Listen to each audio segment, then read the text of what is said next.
Bread মালাই role আমি কিভাবে করি সেটাই তোমাদের সঙ্গে শেয়ার করছি। তার আগে আমি এখানে নিয়ে নিয়েছি মেজারমেন্ট কাপের 1 কাপ দুধ। এটা ফুল ফ্যাট দুধ আছে। এই দুধটাকে জাল দিয়ে দিয়েছি। এখন এর মধ্যে এই মালাইটাকে আমি করে নেব। এখন এর মধ্যে দিয়ে দিচ্ছি আমি মিছরি।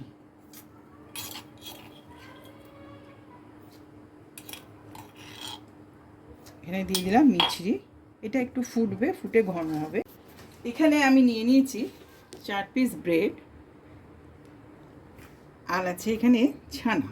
এটা 60 গ্রাম ছানা, পুরো 100 না, 60 গ্রাম আছে। এর সঙ্গে নিচ্ছি আমি কিছু ড্রাই ফ্রুটস। তার মধ্যে দিয়েছি 2টো অ্যালমন্ড, একটু কিশমিশ আর পেস্তা। এখানেও একটু মিছরি আমি দিয়ে দেবো। আমি পুরোটাই মিছরিতেই করছি।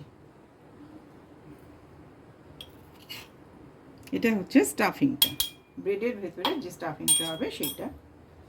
দিয়ে দিচ্ছি অল্প করে মিল্ক পাউডার, এখানেও অল্প করে দিয়ে দিচ্ছি। আমি 4টে ব্রেড করেছি, সেই বুঝে কিন্তু আমি জিনিসপত্র দিচ্ছি। তোমাদের ব্রেড যদি বেশি থাকে, এটা দেখো ঠিক এই ঘনত্বে রেখে দিয়েছি। আর হয়ে যাবার পর খানিকক্ষণ আমি একটু ঠান্ডা করে নিয়েছি। এটা উষ্ণ গরম আছে, এই উষ্ণ গরমটাই ওর উপর আমি ঢেলে দেবো এই প্লেটের মধ্যে।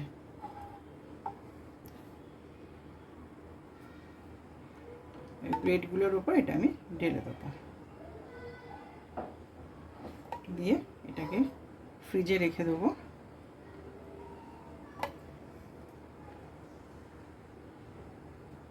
অসম্ভব টেস্টি, অসম্ভব টেস্টি হয়। তোমরা অবশ্যই করো, আমি ঠিক যেমনভাবে করেছি পুরোটাই এর উপর দিয়ে দেবো। বাড়িতে কোনো গেস্ট এলেও কিন্তু তোমরা এটা করে রেখে দিতে পারো, ভীষণ ভালো হয়। বাইরের মিষ্টি না খাইয়ে আমি নিজে হাতে করে রেখো, খুব ভালো হবে।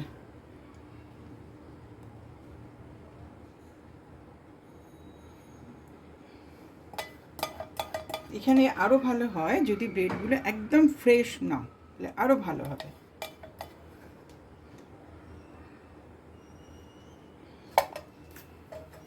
এরপর আমি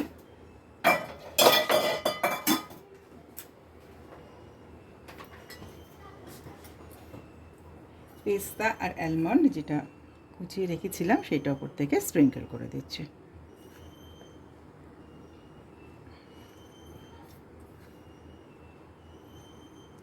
অবশ্যই